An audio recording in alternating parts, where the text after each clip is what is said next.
Automated podcast.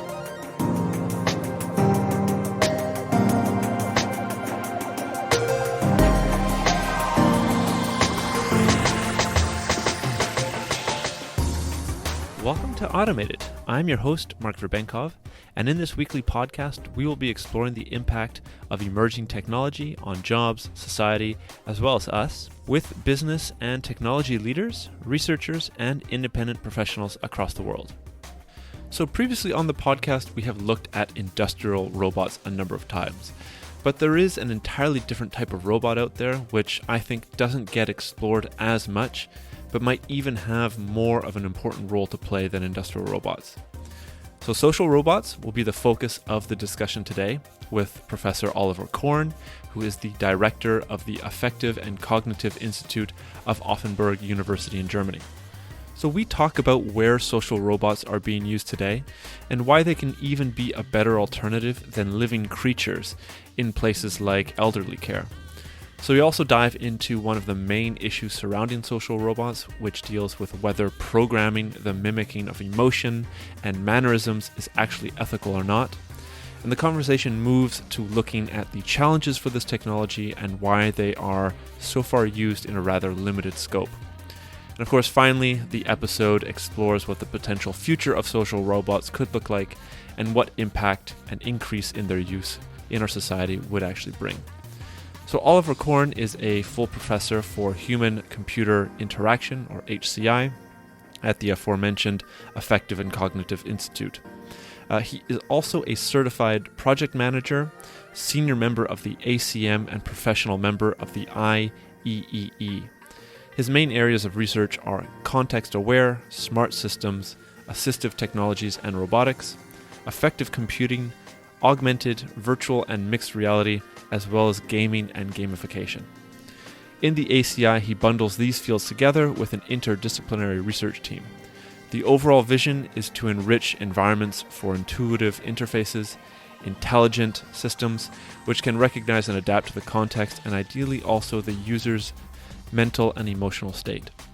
Fun or enjoyment are of particular importance, especially when physical or mental limitations are present.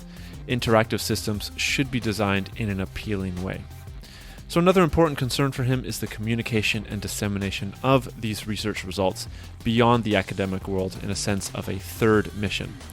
And with this, since 2012, he has been teaching children and younger people about scientific topics as part of the program Research Exchange. Since 2016, he has produced several scientific documentary films, and in 2020, a comprehensive science comic on social robots and AI. And as per usual, I will of course have the links to these films and comics in the show notes for you. So I really enjoyed the discussion with Oliver in this episode. I hope that you do as well. And as I said at the very start of this little preamble, I think it's really interesting to bring on somebody to talk about social robots, as it's really an unexplored topic compared to industrial robots or military robots, which always seem to get a little bit more press. Great. Well, hi there, Oliver. Thanks for joining me on the Automated podcast today. It's great to have you on. Yeah, thanks for having me, Mark. Absolutely. It's a pleasure. Great. Well, I've been looking forward to this discussion. So I did read up about social robots before you coming on, and I think I've actually mentioned the topic and some examples in one of the earliest podcasts, actually. So it's always good to have a little bit of a refresher on the topic. But the way that I like to start off all my episodes is, discussing your interest in social robots, like how that came about. I know that you have a book or two that you want to show us as well. If you can just dive into that a little bit, I think that'd be great to kind of set the stage. Yeah, actually, when I was doing my PhD, I was working on assistive systems. And the question is already, are robots assistive systems? And you could say that they can be, but how are assistive systems and social robots differing? And social robots actually have actuators, so they can walk around, and Right. assistive systems don't. So how did I go from assistive systems to robots? Assistive systems are not dangerous. They cannot harm anybody because they cannot move. They have no actuators. So they are much less controversial. And so why did I actually go into the robot area? And that was because I'm a member of AGIA, which is the Arab German Young Academy. It's a research academy, but it's very interdisciplinary. So you have people from literature there, poets, you have people from history. And I, as a computer scientist, I wondered when I was there, how can I contribute to this lively academic community with my assistive systems research? And then I thought, well, why not go to robots? Why not change the subject a little bit, adjust it? And robots are just assistive systems which can move around and have actuators. And that was actually my start like 5 or 6 years ago. And I said, okay, now let's go more into this actuator side. Let's go more into the robot side. And first outcome was, of course, this book here with scientific stuff, a edited book on social robots. And what came out very, very recently is this one. This is a science comic, and this is a real third mission project where we try to communicate the whole topic to the general public.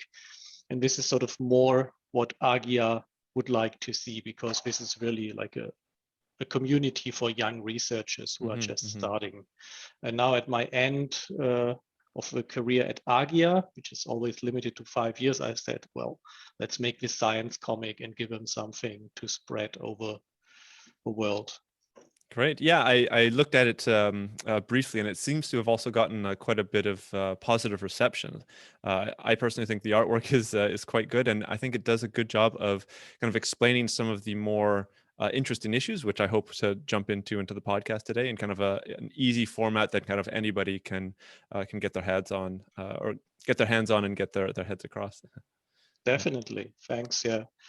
I wasn't the artist, but I hired a guy who was working on it for 2 years. It's unbelievable how much work such a comic actually is. Yeah, I can only imagine. Maybe to set the stage a little bit, so because I did talk about social robots in such a long time ago, almost a year ago now, maybe you can just quickly define it for us, and then we can discuss a little bit as to kind of the applications of it now, because I think it's changed over the last couple of years too. So I said that assistive systems and robots, they change by the robot's possibility to change something. They have the actuators, but how do social robots change from other robots? And that's essentially the ability to communicate.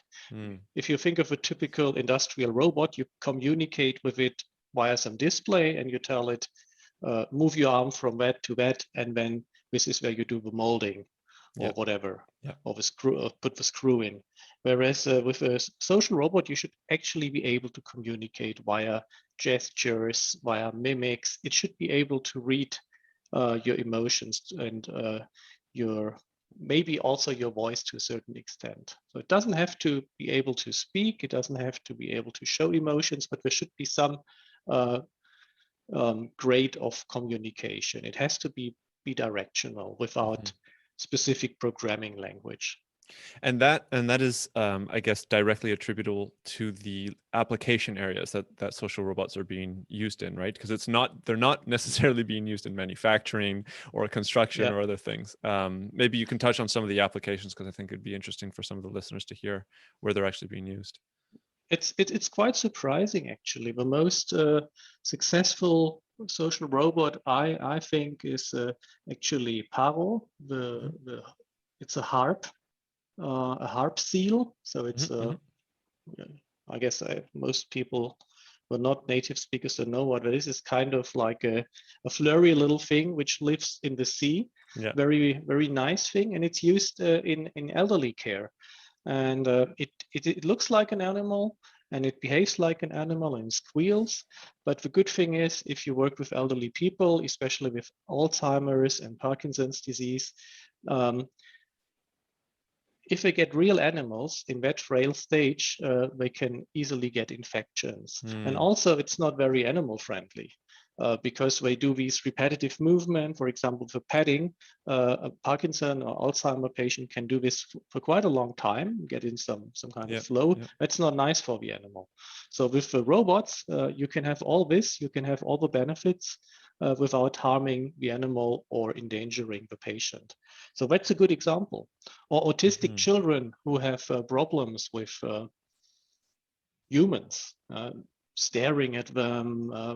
Already the human eye our, what was the saying, the gateway to the soul, that can be very, very tough for autistic children. They don't want to see these eyes, and of course you can close your eyes, but for them, just giving them a robot like Caspar, for example, is a robot which is designed for autistic children, or Qt is another one, which we have in the lab even. So these little robots, not very tall, almost childlike, they are a perfect way to help them. But of course, there are other social robots, like if you think of Pepper, which is very, very famous. I mean, it goes through the malls, it goes through these cruises in its tourism. But I think this is more like the spectacle. If you're on a cruise ship, you're bored all the time, and when this robot moves around and asks you, do you want to go shopping with me? And when it sort of knows the way to the next boutique or whatever, it's, in my opinion, that is more the marketing side, but actually you can use Pepper and other platforms to do decent stuff. But the areas which I'm interested in is, for example, healthcare, and where we still need quite a bit of work to be done on both engineering and research side to sort of get them really on the doing side. Right, and I guess, like, if we're talking about whether it's the social robot is a seal or another animal of some sort, they're mimicking the emotions of the real life creature or person or child. And I think this is, I kind of assume that this is going to be a big chunk of the discussion that we have today, but there seems to be some sort of potential problem or some sort of ethical issues with that mimicking of whether it's a human emotion or an animal emotion, and where that kind of line is drawn, and if there is a line that does need to be drawn. I think one of the kind of the interesting questions here is, like, is it actually beneficial for these robots to mimic, let's just go with human emotion in this case? Is that actually beneficial, or does it detract from the care that's being given to the people that are receiving the care from these social robots? I think that it depends. You can even start earlier and ask yourself a question: is it okay for a robot, which is a computer which can act in some way? Is it okay for an artificial system to show something which it doesn't have? Because a robot and a computer, they do not have emotions the way we have emotions. There is no neocortex, and there is also no real body sensations. There is no love. There are no parents, no children. It's very difficult without these things to actually have emotions. We know that. So if a robot says, "I love you," it's sort of lying. And it's a question if lying is appropriate. But you're from the US, Mark, aren't you? I'm from Canada, so close enough. Same sort of culture. So it's not as dominant. But in the US, if I ask you how are you, you will always, even if you had like a personal loss recently, you will never say, "Oh, I'm not feeling well. My dad just died." Right. You're just saying, "Oh, I'm fine. Everything's okay." And even if you know each other quite well, it's sort of it's difficult to actually tell the truth. And I guess when it comes to politeness, of course, robots should be polite. But if you dig a little bit deeper and then ask yourself, and what about an autistic child? Should the robot behave like it had emotions in order to help the child? And I would always say, if the use case is sensible, you should try it. And of course, you don't try that out of context. You talk with people from the medical area, you talk with the caregivers, you have to give informed consent. The parents have to give informed consent.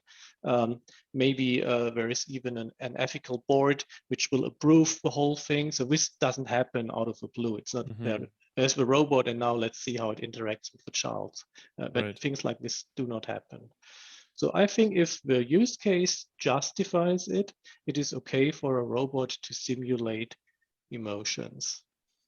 Okay. Even if in case of Alzheimer's or mild or even severe cognitive deficits, the people do not actually recognize that it's a robot.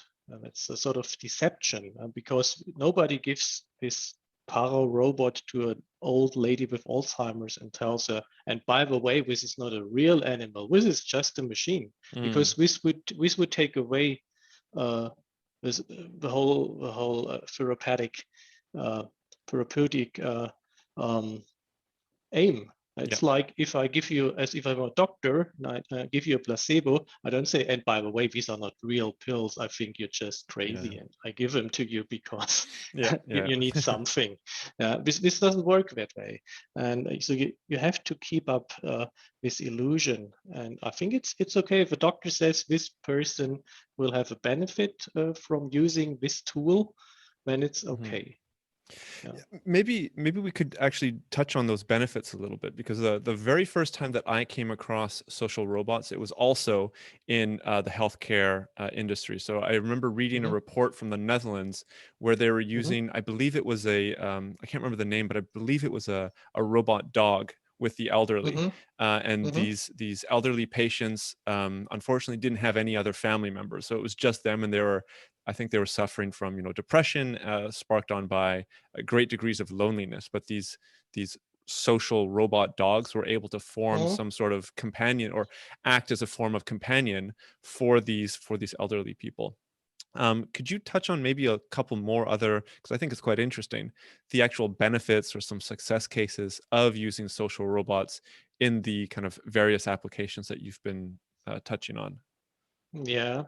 So you have to, of course, to make this differentiation between service robots and real social robots. For example, Riken is a Japanese company which has developed a thing called Robear, which helps lifting people. But this is not really a social robot. It has benefits, but it's not a social robot because it doesn't really communicate. So if you think about robots which communicate, we know from our study that replacement for pet and companion for lonely elderly people, these are actually the two areas which are sort of most appreciated, most accepted. And I think that we should have more social robots in that area, because there are not that many, and it's not that common actually. If you don't live in a highly innovative nursery residence, you will never get in touch with a robot, and we're not there at the end consumer market. I mean, there was this Sony had the Aibo, and now there's the Aibo 2, but Aibo isn't aimed at the elderly. It's more like a fancy geek toy for people who have the money. Right. So actually, apart from research, things like Caspar, Paro, and or Qt, also for children with autistic disorders, there are not that many examples which really made it to the market. Even now, which is we call Pepper, there was the Now robot, which is also a platform, a robotic platform from SoftBank Robotics, and it's used in educational settings very strongly. So there are thousands of schools which are using Now as a programmable robot. But this is education, research. So social robots in the field, really, like maybe you could say tens of thousands, hundreds of thousands. It's not there yet. I think we are getting there, but it's not there right now. Do you maybe have an insight as to why that is? Is it just too new? The research hasn't been around long enough showcasing the actual benefits of it? The hospitals and care centers, just as you mentioned, aren't innovative enough? What are the? I mean, to me, it sounds like a pretty easy decision, right? If the research is showing that social robots are actually producing these benefits, why aren't they being used? I think it's a mixture of things.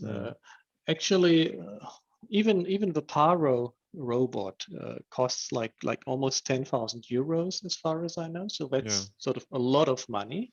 And I remember that when we got the Pepper, it's 25,000, and it can do euros, and it can do sort of nothing. It cannot bring you a cup of tea.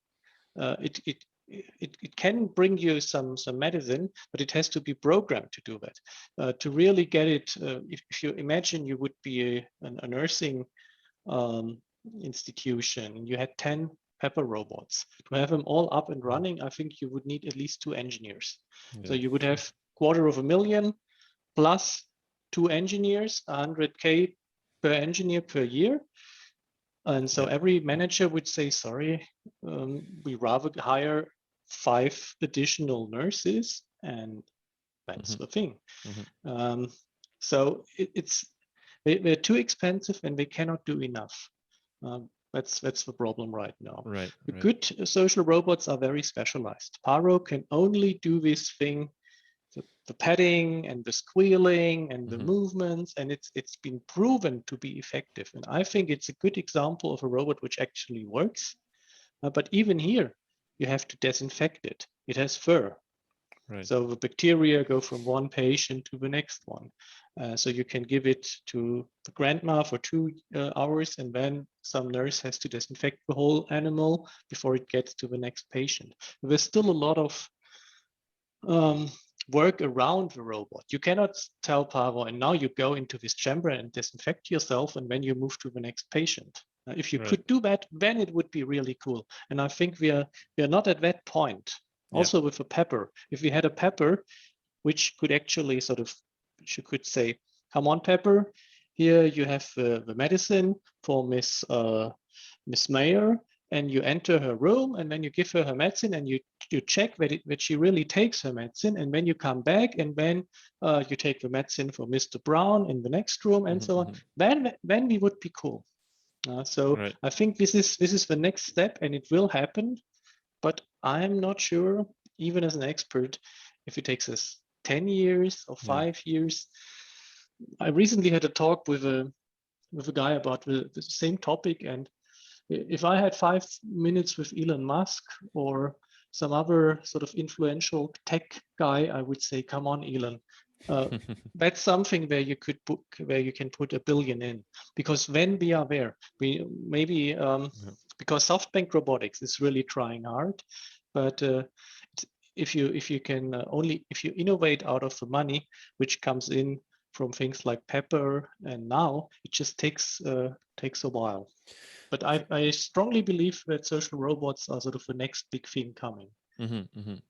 No, okay, well, that that makes perfect sense once you describe it. You can also look at the example of, say, like Boston Dynamics, which is, of course, not a social robot, but they've had the backing of DARPA, and I don't know how many millions of dollars, but you can see that kind of exponential growth in the abilities that those robots have had over the past, I think it's been under a decade or something like that. So, but they are niche robots. I think it's always the smaller the niche, the better you can fit the robot in. And these sort of robots which can do more things, like this Pepper, which can understand real language, and then it can take the medicine and move to the next and actually open the door. These are all special applications. I met one of the most famous researchers recently from Freiburg, Wolfram Burgard. He's also the president of the Robot and Automation Society. And when I told him, okay, I want to see these robots, and he said, oh, you should have told me before. I would have told my PhD student. He would have worked on it for 3 weeks, and then I could have shown them. So it's far from and here are my robots. Look what they can do. It's actually, you need this preparation, and he has one robot after 7 years of research which can actually open different doors. Because it's bizarre how these things, you don't even think about opening a door. But these very, very little things are extremely difficult for robots. And it's called Mubarak's paradoxon, this thing that things which are very easy for humans, like talking and walking, climbing stairs, easy for us, but very, very difficult for robots. If you even the Boston Dynamic robots, you look and you see how we try to walk stairs, and still they have these steel wrapped around their arms, these steel ropes, so that if they fail, they don't break. Right. I Yeah. always So say if the robot apocalypse is coming, you just have to go to the second floor, and then you're safe. that's perfect advice for the listeners. Then nobody has to worry Don't about it stay too in the much. basement. Yeah. You say, oh, there are stairs. Oh no, we go to the next room. So I guess on one hand, sci-fi movies, Hollywood, etc., has really spoiled our view of the capabilities of robots. And when we're talking about whether it's social robots or the kind of advanced ones out of DARPA, like Boston Dynamics, we're still talking, we don't know, but let's say 10 years down the line, or even further than that. Exactly. And on the other hand, it's not just the Hollywood movies. If you look at Sophia by Hanson Robotics, many know this robot, actually even referred to it as her, so as if it was a real female, which of course it is not. It is just a puppet with a face which has lots of actuators, so it can mimic facial expressions. This is, I think, its primary function. And if you look at these videos, there are questions, and Sophia says things like, I want to have a family, I want to create art. And of course, these are pre-programmed phrases. And I, as an expert, I know that. But if you go on YouTube and look at these videos, you think, oh my God, she wants to have a family. She talks like a real person, and she has facial expressions. Robots are like us, and soon they will take my job. And I think this is, it's not good to sort of portray robots in that way, because it's far away from the future. It will take very long time until we are there. Yeah, I couldn't agree further with you. Also, like when I first came across the Sophia robot, which I think was the first robot to have been granted citizenship, right? If I'm not mistaken. Of I think Saudi Arabia. Saudi Arabia, out of all the places, it grants. Place famous for tolerance, and especially with a female, without the hijab, which a real female would have to wear in Saudi Arabia. Right. It's very funny. It was a good marketing stunt, of course. Precisely. Yeah, that was my point. I think a lot of these, whether it's the Pepper robot or Sophia or otherwise, they do a really good, I mean, Boston Dynamics is probably the best example of them all. They really bring a lot of interest to the space, but they're probably not portraying the actual state of the art of the technology itself. Yeah, because otherwise it could even be embarrassing. If somebody would say, okay, Sophia, and now since you've been talking about having children and everything, could you just go over and open that door? Right. And it would be, sorry, I can't do that yet. Not going to happen. But soon I'll take over and rule you all. Fair enough. Well, while we're still on the topic of kind of like looking forward, then I think that maybe connecting it back to some of the things that we were talking about before, the applications that we're seeing now for social robots specifically are still within, healthcare for the most part. Do you see that changing in the next 5 to 10 years once these once the tools and the I guess the power of these social robots is improved, or will it still predominantly remain in that industry? I think that healthcare is sort of a trendy topic. I mean, I'm wearing a Fitbit here, and many other people are doing that too. And this is sort of a healthcare device, and I'm spending money on it. And if I will get older, I'm already 47, but if I would be, say, 77, whom do I want to go to the toilet with me? Will it be a nice nurse? Or will it be a robot? And in my case, probably like in your case, you will of course say, okay, the nurse can do many things, talk with me, check out that I'm psychologically healthy and everything, maybe even feed me. Yeah. But I don't want somebody to go to the toilet with me. That's private space. And a robot would be just fine. Mm-hmm. And if this robot costs 20,000 euros, I'd buy it. Maybe if it costs 100,000 euros, I'd buy it, depending on my the kind of money I have at that time.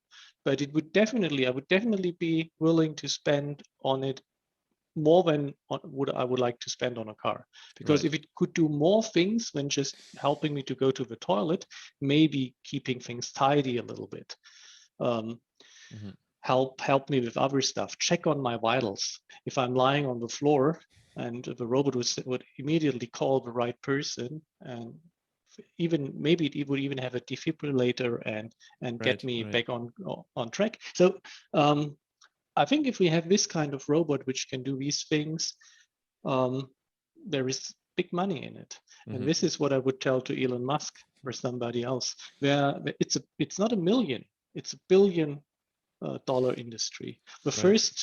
The first robot, like if Apple would build a robot which can actually do things, people would spend lots and lots of money on it, because cars are sort of going away. They will still be relevant in decades, but they are not the thing young people are talking about anymore. Mm-hmm. Mm-hmm. It's other things. It's computers now, and maybe it will be robots sooner or later. And I think a cool robot which could actually help you in your personal space, that would be very cool. And maybe the first robots are actually helping in nursing homes, and doing little things. Maybe not even these things which you would expect, more like making a bed, because making a bed is quite complicated from the actuator point Yeah. of view. Yeah. But actually sitting down, listening to the patient, giving the right answers, that can be a big relief for the nursing people, for the staff as well. So maybe it starts there, and then it spreads into the private homes. Right.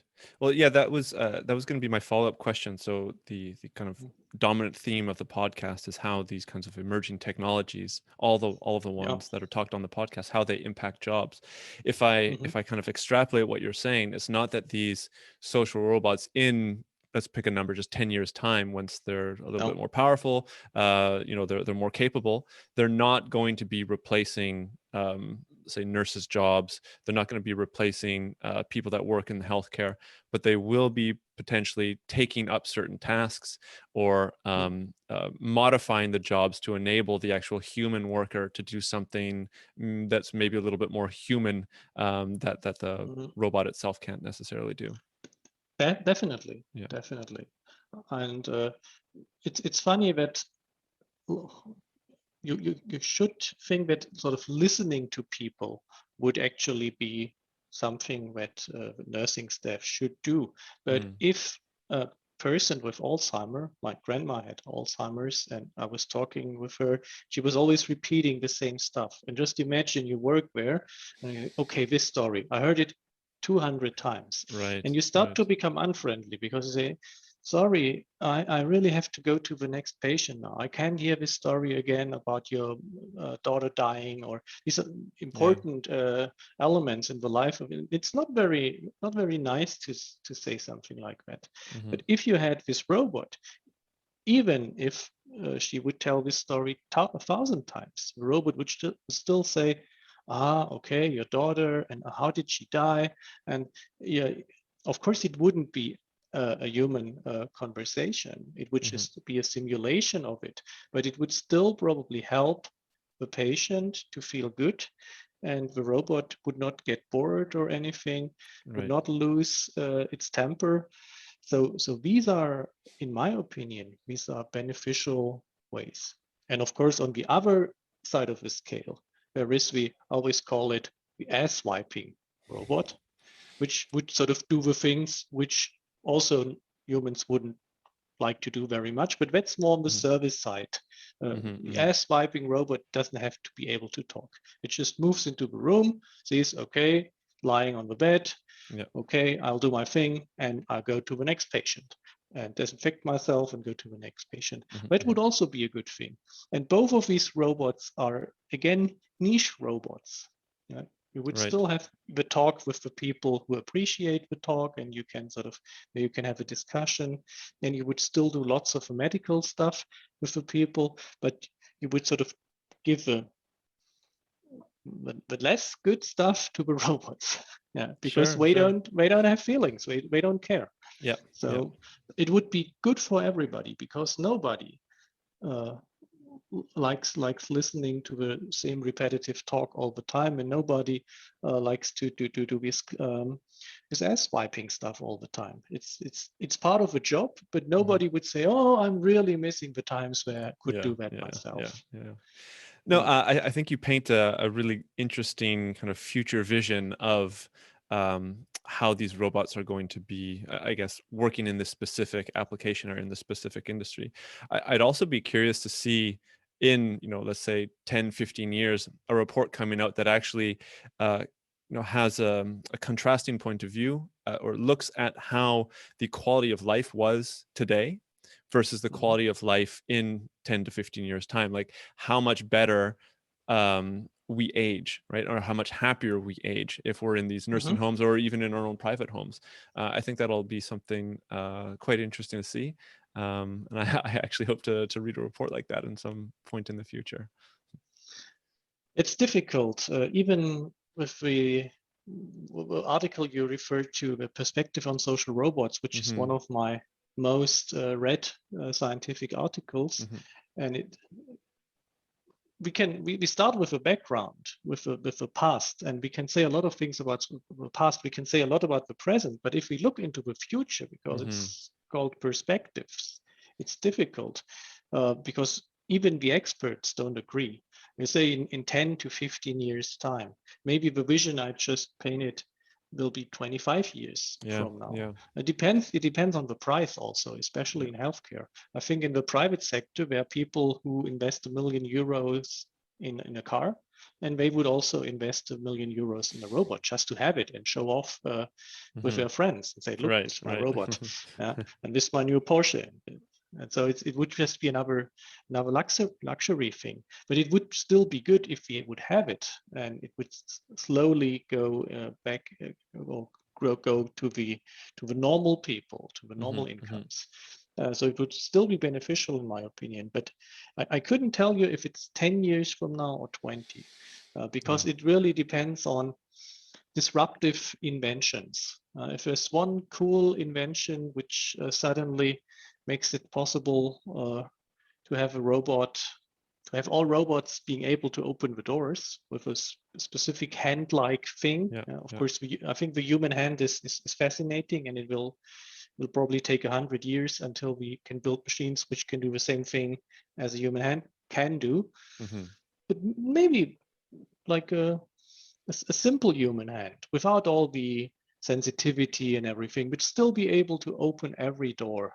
And if we had this in 5 years, that would be a big step, because it's like, it really sucks if you have a robot and you have to open the door all the time. The robot stands there and says, sorry, I really need to go in the next room. And it's annoying. Nobody likes to do that all the time. And it can move around. And so little things where everybody thinks should be doable very easy.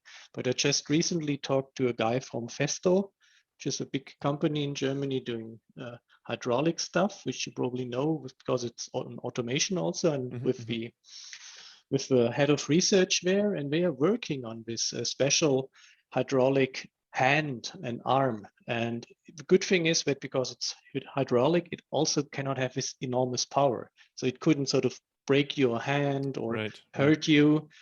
But it could also not lift a person. But it just has like 2 or 3 kilos of pressure it can do. But this would be enough to open doors. So if this works, I would be so glad. But he wouldn't tell me. I said, come on, do a project with us. And then, I'm not sure. Let's wait another year, and we have to test the prototypes. And but fortunately, thousands of people are working on little details like that. And if suddenly something comes out, I'll be the first to applaud. Great. Well, you'll have to let me know, and maybe we'll have to Yeah, have you back on the podcast to discuss that. yeah, or the guy But who did it, of course. yeah, yeah, yeah. I'm just a watcher, a Right, bystander. right. Yeah. Maybe one of the final questions here. I do see our time is running out here. Mhm. I don't touch this enough on the podcast, but what would be some of kind of the legal issues surrounding these improved social robots if we're talking in the future here? We whenever we think about legal issues with automation technologies, self-driving cars always come up. Like who is at fault if somebody is actually run over? Is it going to be the Mhm. driver who's probably not driving? Is it going to be the manufacturer? Is it going to be the programmer, etc.? Mhm. I would assume that many of those same issues would be relevant for the social robots of the future. Are there any others that are kind of stand out to you? Um, this, I think this is the biggest hurdles, the biggest Hmm. hindrance Hmm. are the legal issues. Like with the autonomous driving, and even with the autonomous driving, we didn't manage to sort of get the legals on the ground Yeah. before the first accidents happened. I happen to know that we can stop the development of Robert, which in my opinion was a good thing, this thing which could lift patients from the bed. Um, because of legal issues, because Mm. the question was if this person moves, and especially with elderly, they get upset, they get afraid, they see, oh, this is not a human. I'm killed by a giant robot. Right. Like my worst nightmares come true. And when they start shaking and moving and the robot is not programmed, it's not quick enough to compensate for that. And when they fall, and the hip breaks. And if you're 80 and you fall and your hip breaks, Yeah. it's Yeah. typically it results in your death. So that was it. Yeah. And then the relatives come and say, okay, it was this robot project. So these are all unsolved issues. Mm. It will be very, very difficult to get this done. I hope that maybe if it starts in the domestic area and people are still fit, it will sort of, we have to learn to live together with robots, because so far we just didn't. Like Yeah. we had to, but we had centuries to learn how to live with animals, and we probably just have decades to learn how to live with robots. Hmm. Hmm. But it will take time. There will be case laws.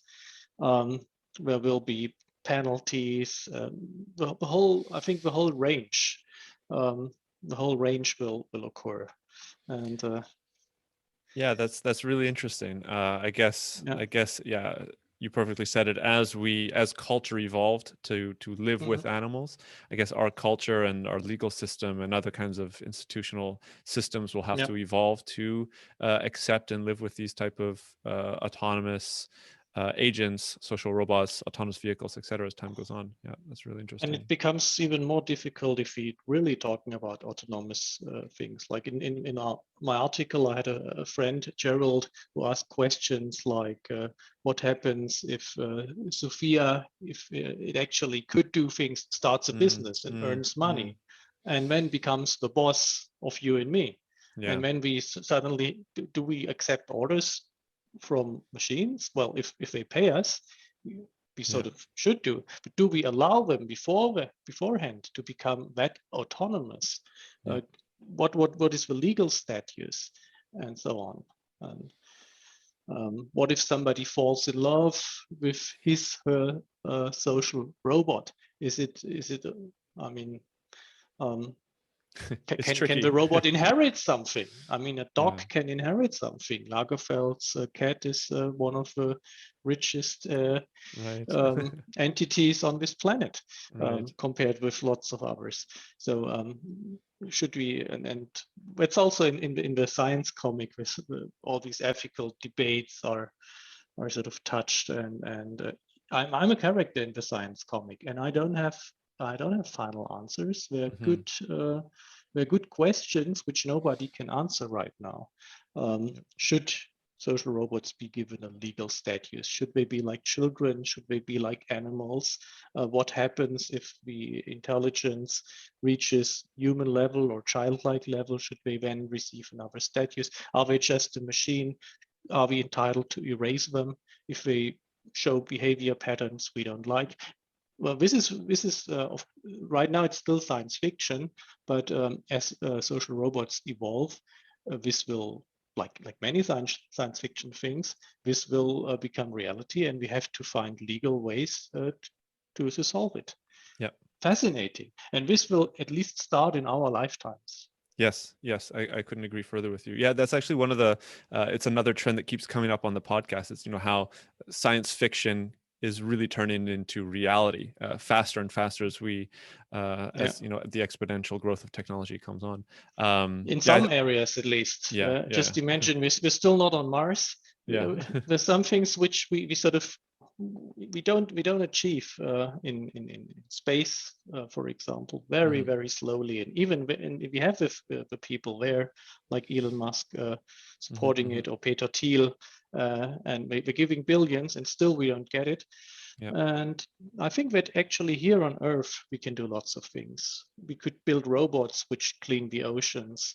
We could build robots which live in our bodies and prevent heart attacks. I think there is so much shit going on. Sorry for the expression. So much shit going on that planet. We don't need to fly around to find problems. The problems are right here, and robots could be a part of the solution if we design them right. Yeah, I don't think I could agree with you further on that point. The amount of problems that our civilization has come up with, and I like the idea that robots could be part of the solution, because I think a lot of people nowadays are thinking like there is one solution to many different things, but there's usually a large number of potential solutions, and robots, whether social or otherwise, I also think can be they can play a big part in the solutions of the future. I don't want to take up too much more of your time. I see that we're running out here. Thank you very much for bringing up these questions. I also think that they're fascinating things for us to think about. And I think whether it's a comic or a podcast, I think people need to be starting to think about these things a little bit more as technology gets more and more powerful. Where can people follow you, find your work? I'll have your LinkedIn and the link to the comic up on the show notes. But is there another way that you would like people to follow your work, Oliver? Yeah, I'm really a touchable person, so it's very easy to get in touch with me on LinkedIn. And I don't like to have this professor thing going on. It's really students, teachers, everybody who's interested in the topic can just drop me a message on LinkedIn, and it's completely fine. The ACI, my institute, has a webpage with a contact form. You can post my email address if you want on the channel. It's I think it's part of our job as researchers to communicate to the public, and not just to other researchers, but also to the public. And if somebody has a good idea or questions, and or even wants to have a debate, I'm up to that. I like that. Just drop me a note, and I'll be getting back to you. Terrific. I very much appreciate that open mindset. So thanks again for coming onto the podcast. I really enjoyed the discussion, and I'll get in touch with you if anybody else has questions that they push through me. So, thanks. Same here. It was really a pleasure talking to you. It's always fascinating to see how well people get into this difficult material, and you've been really well prepared. You asked excellent questions, so thanks for that. That's exactly the kind of thing we should be doing more often. I just hope that many listeners can enjoy that and sort of now have their little projects and things. I have to look that up. I have to dig deeper into that. That would be cool if you can make that happen. Terrific. Well, we're of the same mind then. Thanks again, Oliver. Thanks, Mark. Okay. Well, that's it for this week's episode. Thanks for listening. If you like what you hear and you want to support the podcast and the conversations here, the best way to do this is to go onto Apple Podcasts and leave a review, as it helps the algorithm to reach out to new listeners and brings the show to them. Also, feel free to check out the website, automatedpodcast.org, where you can find the show notes for each episode, written articles on the themes of the podcast, and a library of resources on the topic of emerging tech and automation. Also, if you want to reach out and leave any feedback or you have any questions about the podcast or any of the conversations, there are general contact links such as email, LinkedIn, Twitter, etc. for you there on the website.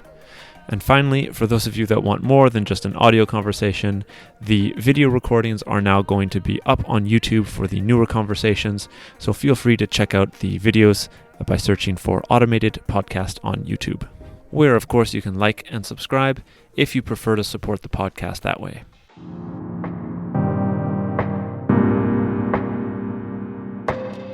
The Automated Podcast.